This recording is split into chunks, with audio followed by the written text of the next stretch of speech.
Hi everyone, इस video में आपको प्रोडक्शन फंक्शन वाला चैप्टर पूरा कंप्लीट करने वाली हूँ संदीप गर्ग की माइक्रो के बुक से। चलिए कंप्लीट करते हैं। सो इंट्रोडक्शन बेसिकली स्टार्ट करेंगे हम इससे। हमें पता है कि कंज्यूमर प्रोड्यूसर्स को स्मूथ दोनों को ही चाहिए होता है। प्रोड्यूसर कुछ प्रोड्यूस करेगा तभी तो कंज्यूमर्स को कंज्यूम करेंगे। बेसिकली ये दोनों ही ज़रूरी होते हैं इकोनॉमी को वर्क करने के लिए।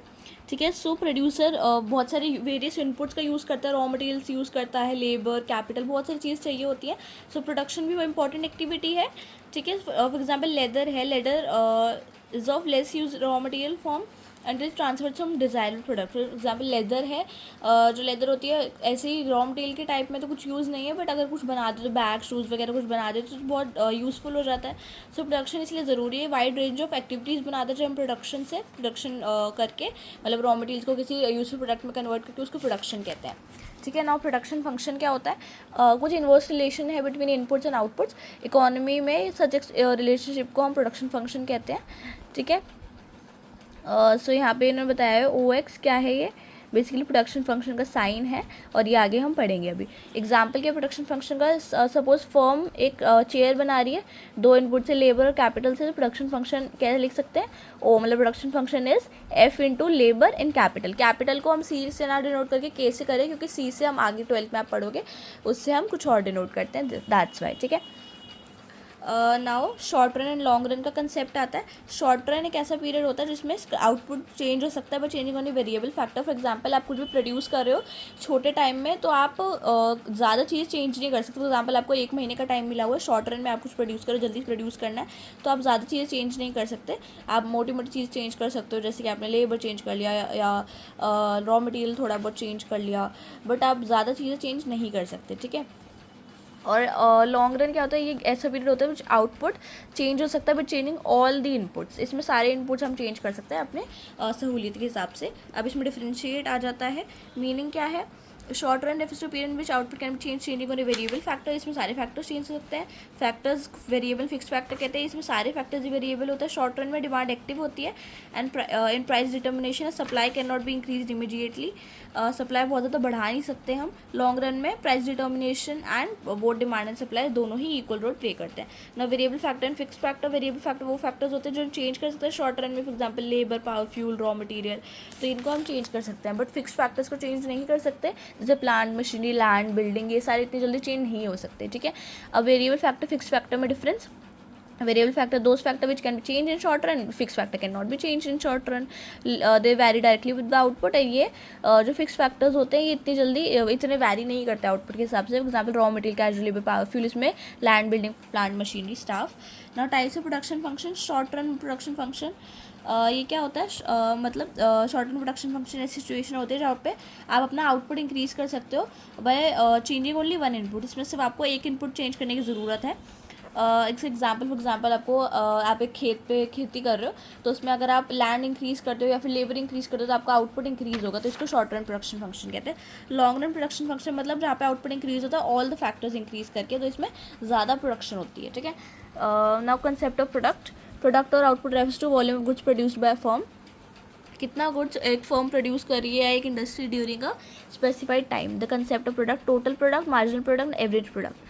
तो टोटल प्रोडक्ट सारी क्वांटिटी ऑफ द गुड जो एक फर्म प्रोड्यूस कर रही है, मतलब 10 लेबर 60 किलो राइस प्रोड्यूस कर रहे हैं तो 60 किलो उसका टोटल प्रोडक्ट का। एवरेज प्रोडक्ट होता है टोटल जितना क्वांटिटी प्रोड्यूस करा है अपॉन में टोटल वेरिएबल फैक्टर, मतलब टोटल लेबर कितनी लगी है, कोई भी जो भी वेरिएबल फैक्टर है आपका।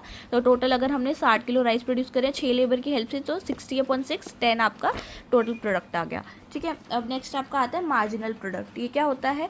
Addition to total product. मतलब अगर आपने पहले 60 किलो राइस प्रोड्यूस करे थे, अब 70 किलो राइस प्रोड्यूस हो रहे हैं, तो जितना डिफरेंस आ रहा है क्वांटिटी में वो हम लिख देंगे। One more unit variable factor की प्रोड्यूस होती है तो 10 kg जो आपका आ गया वो मार्जिनल प्रोडक्ट आ जाएगा। मतलब कि एडिशन टू टोटल प्रोडक्ट, कितना एडिशन हुआ है, 10 का एडिशन हुआ है ना, तो दैट्स वाई। ठीक है। अब इसका एक और मेथड भी होता है कैलकुलेट करने का चेंज मार्जिनल प्रोडक्ट को, कि आप change in total product upon change in quantity या चेंज इन वेरिएबल फैक्टर, जो भी आपका फैक्टर लिया हुआ है वेरिएबल फैक्टर करते हो तो भी आ जाएगा। Returns to a factor law variable proportion. Law variable proportion most important law है प्रोडक्शन का। It shows the nature of rate of change in output due to change in only variable factor. Law of variable proportions, law of returns और law of returns to factor भी कहते हैं इसे। So law of variable proportion का कहते हैं law of return या law of return to factor भी कहा जाता है। अब होता क्या है, लॉ ऑफ वेरिएबल प्रोपोर्शन ये कहता है कि as we increase quantity of only one input, other inputs को फिक्स रखे तो टोटल प्रोडक्ट पहले तो बढ़ता है, फिर तो इंक्रीजिंग रेट पे, फिर डिक्रीजिंग रेट पे इंक्रीज होता है, फिर फाइनली नेगेटिव रेट पे। फॉर एग्जांपल आप एक खेत पे खेती कर रहे हो, आपने 4 लेबर लगाए हुए हैं, 4 के आप 6 कर देते हो तो आपकी प्रोडक्शन 30 से 45 हो जाएगी, बट इतनी ज़्यादा इंक्रीज़ नहीं होगी, 30 पे 60 नहीं होएगी। और आप और बढ़ाते जाओगे लेबर तो आपको नेगेटिव रिटर्न मिलना स्टार्ट हो जाएगा, क्योंकि लैंड की कैपेसिटी उतनी ही है। ठीक है, फेज़ 1, अब 3 फेसेस आते हैं आपकी प्रोडक्शन में। टीपी जहाँ पे राइज करते रहते हैं इंक्रीजिंग रेट में, मतलब 30 से मतलब लगा लो कि 0 से 30 हो रहा है, तो ये फर्स्ट आ गया। या अलग अलग 0 से 10 हो रहा है। फिर जब आपको थोड़ा सा सेटल हो जाता है बिज़नेस तो आपका ये 10 से 30 भी जा सकता है, क्योंकि ये आप इस टाइम पे आपके बिज़नेस की प्रोडक्शन मैक्स पे है, क्योंकि ये ज़्यादा फर्म सबसे ज़्यादा यही चाहते हैं कि फेज़ 2 में ही ऑपरेट करे। फेज़ 3 जब टीपी फॉल हो जाता है और एमपी नेगेटिव हो जाता है, मतलब इतना ज़्यादा आपकी फर्म की प्रोडक्शन इतनी अच्छी नहीं चल रही, इसलिए आपको टीपी जो है आपका वो कम होता जा रहा है, आपको वो अब प्रोडक्शन रोक देनी चाहिए। ठीक है, आई मीन इतना जो आप वेरिएबल फैक्टर एक्स्ट्रा दे रहे हो वो आपको देने की ज़रूरत नहीं है। अजम्पशंस क्या है कि law of variable proportion short run में ऑपरेट करता है, तभी कहते हैं ना कि पहले इंक्रीज़ करता है फिर डिक्रीज़ करता है। शॉर्ट रन में एक वेरिएबल फैक्टर की उसको हम कांस्टेंट रखें, मतलब उसको ही चेंज करें और सबको कांस्टेंट रखें, ऐसा नहीं होता। ऐसा सिर्फ शॉर्ट रन में ही होता है, लॉन्ग रन में नहीं होता है। ये सारे this law applies to all fixed factors including land. अगर लैंड को भी करना चाहे तो उसको भी लॉ ये वाला लॉ अप्लाई होता है। लॉ वेरिएबल प्रोपोर्शन में different units of variable factor combined हो सकते हैं फिक्स फैक्टर से।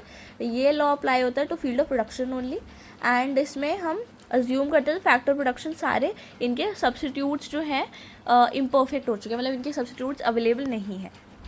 अगर अब यहाँ पे आप टोटल प्रोडक्ट का कर्व भी देखोगे तो यहाँ पे तो क्वांटिटी लिखी हुई है, जितना मतलब आपका variable factor, for example labour है तो 6 लेबर ऐसे ले लिया हमने। टोटल प्रोडक्ट मतलब कितनी क्वांटिटी प्रोड्यूसर, यहाँ पे वेरिएबल फैक्टर आ गया, यहाँ पे टोटल प्रोडक्ट आ गया। अब फॉर एग्जांपल आपने 1 लेबर लगाई और 10 यहाँ पे प्रोड्यूस हो रहा है, फिर आपने अपनी लेबर इंक्रीज़ करी 30 प्रोड्यूस हो रहा है, तो ये आपका फेज़ 1 हो गया। ठीक है, अब यहाँ पे फेज़ 1, फेज़ 2, फेज़ 3 ये 3 फेज दिखाए हुए हैं। आपने 3 और 4 लेबर्स जब आएंगी, जब ये और प्रोडक्शन इंक्रीज़ हो जाएगी, बहुत ज़्यादा इंक्रीज़ हो गया, मैक्स हो जाएगी प्रोडक्शन। ठीक है, फेज़ 2 इसलिए कहते हैं बेस्ट होता है क्योंकि मैक्स प्रोडक्शन होती है इस टाइम पे। फिर अचानक से नेगेटिव, आपने 6 लेबर करी, इतनी ज़रूरत नहीं थी तो नेगेटिव रिटर्न मिलने लग गया और टीपी जो है अब नेगेटिव होने लगे, मतलब कम नेगेटिव नहीं, आई मीन एमपी कम होने लगे, और जबकि टीपी है वो डिक्रीज़ होने लगे। अब यहाँ एमपी का देखोगे आप तो पहले तो ये जो आपका यूनिट से वेरिएबल फैक्टर यहाँ पे ले लिया और यहाँ पे हमने मार्जिनल प्रोडक्ट ले लिया, तो यहाँ पे तो पहले तो बढ़ रहा है फेज़ 1 में, और फेज़ 2 में ही डिक्रीज़ होने लग गया, कम होने लग गया, फिर नेगेटिव रिटर्न में आ गया, नेगेटिव रिटर्न देने लग गया आपको। तो गाइज़ हमारा चैप्टर यहीं पे समाप्त होता है। अगर आपको मेरी एक्सप्लेनेशन थोड़ी सी भी पसंद आई है तो वीडियो को लाइक करिएगा, मेरे चैनल का सब्सक्राइब करिएगा, ताकि मैं आपके लिए और कंटेंट बनाती रहूँ और आपको भी अच्छा लगे। Bye bye.